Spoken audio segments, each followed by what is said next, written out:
We are now starting to see some very, very interesting things happening around the XRP ledger, and it all definitely does tie back to RLUSD. And I think that we need to address a lot of this, and we're going to go over a lot of information in this. We're going to be talking about the Fed. We're going to be talking about the digital pound. We're going to be talking about, stablecoins in general. You're going to want to stick around until the end of this video. So with that being said, welcome to the channel, everyone. My name is Nick. For those that are new to the channel, hopefully by the end of this video, you do become a subscriber. And also, if you guys are not in the free Discord, what are you guys waiting for? Join up in the free Discord. You won't regret it. So let's dive on in, and let's start off with this post. So, Alicia HQ, we talked about this tokenized T-bill.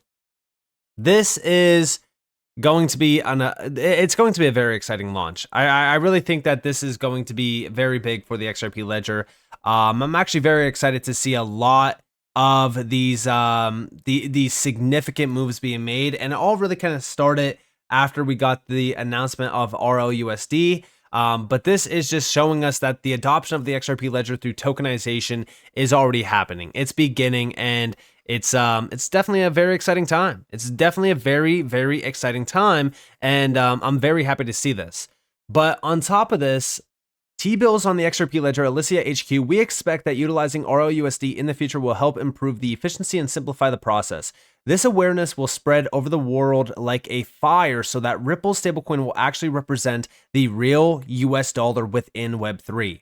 This is definitely something I could see happening. I mean, if we're thinking about how big of a player Ripple has become in this space, and if we think about how big the stablecoin RLUSD will essentially be in the US, I do think that this could become possibly the real US dollar, the real tokenized US dollar.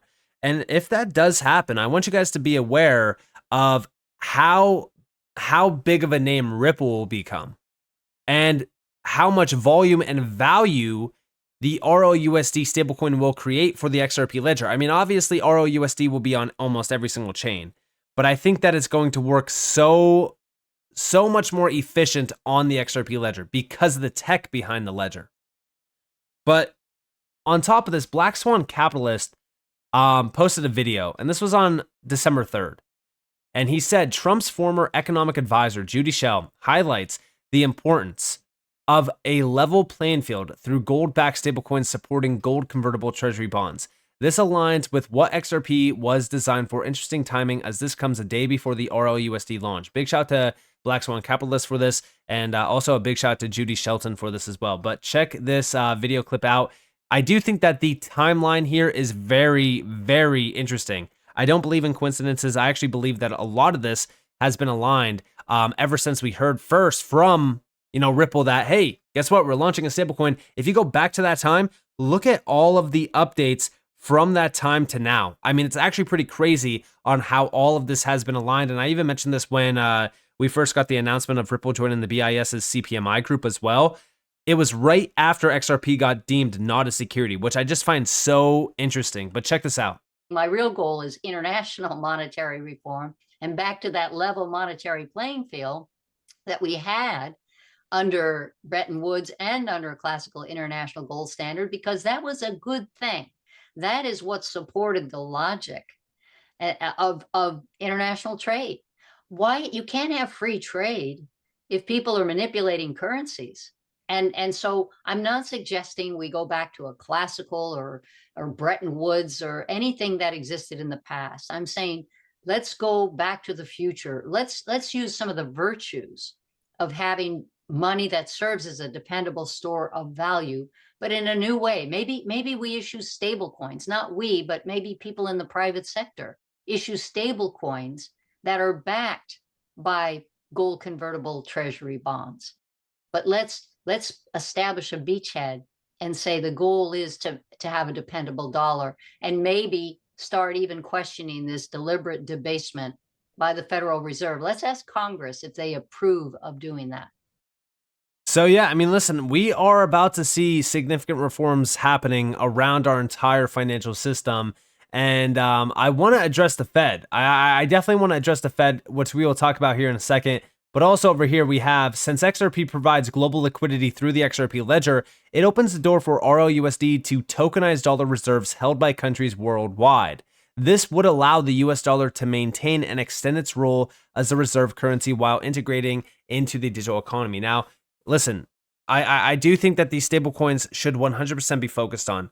Regardless of what your thought process is on stablecoins, we know from the Fed, going back to, I think it was like February, March, April of this year, what we heard was stablecoins are very beneficial for the US economy. Stablecoins are fully backing the dollar. It's providing the dollar with a very significant amount of demand and dominance over this DeFi and digital currency revolution. That's what's documented. So if you think about that, why wouldn't RLUSD be fully embraced in the US? This is why I do think that RLUSD is actually going to become a big piece of the US economy, because of how big stablecoins are for dollar dominance and for the role around the dollar globally. I think that we are going to see stablecoins embraced, but not just any stablecoins, compliant and regulated stablecoins. So think about who is out of the picture there. Well, Tether's done. Say goodbye to Tether in the US. We look at Circle. We know that Ripple has a better balance sheet. I just feel like RLUSD is going to be fully embraced. I think RLUSD is starting to become already a very significant leader in the stablecoin market. And I think that soon everyone will realize just how big RLUSD will be. But on top of this, let's talk about the Fed, because Judy is 100% correct here. We're starting to kind of see the destruction of the US financial system, which is trickling into the global financial system. I mean, the global financial system as we know it is broken. We know it is. And over here, we actually have the Federal Reserve as we know it could soon be turned on its head. This is from This is from CNN. Fed's independence could be compromised once President-elect Donald Trump returns to the White House. I feel the president should have at least a say in there, and this is Donald Trump. But this is because of this. Check this out. Breaking. Powell says he won't step down as Fed chair if asked by Trump. Victoria. Hi, Victoria Guido with Politico. Some of the president-elect's advisors have suggested that you should resign. If he asked you to leave, would you go? No. Can you follow up on, do you think that legally you're not required to leave? No. Mike? So he's saying no. Now, if we go over here, we have Trump. The Federal Reserve is out of control. I think the Fed is out of control. I think what they're doing is wrong. The Fed is far too stringent, and they're making a mistake, and it's not right. So, yeah, I mean, listen, the Fed is out of control. I mean, if we're thinking about how the Fed has controlled economic policy in the US already, I mean, in just the last couple of years, they are reckless. They're extremely, I mean, you go back all the way to 2020 to now.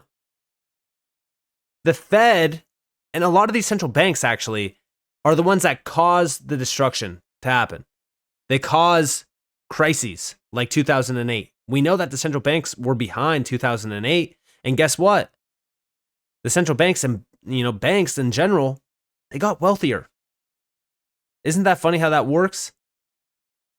This is why we do need a complete realignment. Now, the big question is, what happens? What happens with the Fed? If the Fed stays around, they have to embrace digital technology. I don't think that the Fed is going to completely, crumble. I don't think that the Fed is going to disappear or anything like that. But I do think that we are going to see, I think that we're going to be seeing a big restructuring happening. I mean, again, I just don't see how the Fed is going to remain how it is today. We know that the Fed is not really kind of aligned with Bitcoin or anything like that. But one thing that we do know that the Fed is aligned with is Fed Now. And the interesting thing is I want to go back to RLUSD. I mean, if we're thinking about RLUSD, it could easily be integrated within the US economy. How? Well, you have FedNow, and FedNow is supposed to be basically like the next generation infrastructure in the US. We have here, yes, ROUSD can be used in FedNow. And this is from Smoke Dog. We have over here, FedNow sets the precedent for a digital dollar. FedNow is an inherently digital real-time settlement system. Therefore, the introduction of a digital dollar will perfectly complement the system as it will be best medium to transact tokenized cash. And yeah, I mean, listen, if we're thinking about what's happening here, a digital dollar is crucial for the tokenized economy. I mean, it just makes sense. And, remember what David Schwartz said. ROUSD on the XRP ledger is the best way to utilize a stablecoin. Why? Well, because now it doesn't matter if you have other assets that are, backed by a completely different fiat currency. I mean, you could have RO Euro and ROUSD, for an example, and XRP will bridge those two stablecoins. This is why I think that is so significant for the XRP ledger to really kind of focus on. I think that, everyone continues to overlook the bridge mechanism of the XRP ledger. But if we're thinking about this, yeah, I mean, the digital dollar, well, a digital dollar, ROUSD is basically just a digital dollar. It's a tokenized digital dollar. That's what it really is. Just like any other dollar stablecoin. We're starting to kind of see these infrastructure layers like FedNow being talked about a lot more. And I think that they should be, especially as we start to see almost everywhere around the world go digital. And what's funny about this is, it's not just a digital dollar. We also have, coming up a digital pound. And eventually, I do think that we will see a digital euro. I think that we will see a digital yen. I think that we're going to start to see a lot of major currencies living on the XRP ledger in tokenized form. I think that fiat itself is going to be fully tokenized. It just makes sense. But on top of this, the digital pound, that's happening. This is from the Bank of England. And this got posted, I believe that this got posted back in the middle of 2024. It doesn't give me a date when this got published, but I think it was like just around 2024. We are looking at the case for issuing a digital pound. This type of money is known as a central bank digital currency. It would not replace cash. And if we scroll down, we could see money sits at the heart of our economy and everyday lives. Today, we could pay in many different ways, including using banknotes issued by the Bank of England or electronically from your bank account. Whichever way you choose to pay, you can always trust the value of money you're spending or receiving. A digital pound would be a digital form of cash banknote for the digital era. Like banknotes, it would be issued directly by the Bank of England. You could hold your digital pounds in a digital wallet and spend them in shops or online. So they are fully focused on a digital pound. And if we scroll down, we can actually see in early 2023, we published a consultation paper which explores the need for a digital pound and proposes a set of design choices for it. And here are the next steps. So we are now in a design phase which will look at the technology and policy requirements for a digital pound over the next 2 to 3 years. In the design phase, we will test how it would work in the real world. This will bring to life innovative ways to use it so you can see how it might be useful and relevant to you. We will also carry out detailed assessments to work out exactly how a digital pound would operate. So, over the next 2 to 3 years, they're fully, developing this. They're fully embracing a digital pound. And we also know that a digital euro is on its way, just like a digital dollar is also, here basically. And I do think that everyone should focus on this because I do think that once we start to kind of see the narrative shift around the digital era of money, I also think that that's when we start to see the Fed completely realigned. I think that we're about to see a completely, I think that we're about to see a complete realignment of our entire monetary system. I think it goes down every single branch from, the, major organizations that are pulling the strings like the BIS, for an example, the IMF, the World Bank, all the way down the list to the central banks. And, we also look at the Fed. I mean, it's very clear that since the inception of the Fed, they have devalued the dollar and the spending power of the US dollar to almost oblivion. So if we really think about this, it just makes sense to have a complete realignment and really kind of usher in the digital age so that we could start to kind of improve what we have here. But we'll definitely wait and see what happens. In my opinion, though, ROUSD is starting to be integrated. It's starting to find a path into the monetary system. And in the US, I do think that with how big Ripple is, it just makes sense to have ROUSD plug and played into the monetary system. And it could definitely happen through FedNow. It could happen through some major players like Volante, Finastra, which are already connected to RippleNet. So it just makes sense. And it's Ripple Payments, but I call it RippleNet still. But regardless, that's exactly how it could basically be plug and played into the financial system. So with that being said, I hope that you guys enjoyed this video. If you guys definitely leave a like, subscribe, turn notifications on because more free content. You guys are more than welcome to follow me on Twitter and join the free Discord in the description below. And with that being said, guys, it's been Nick. Thanks for watching. Peace out.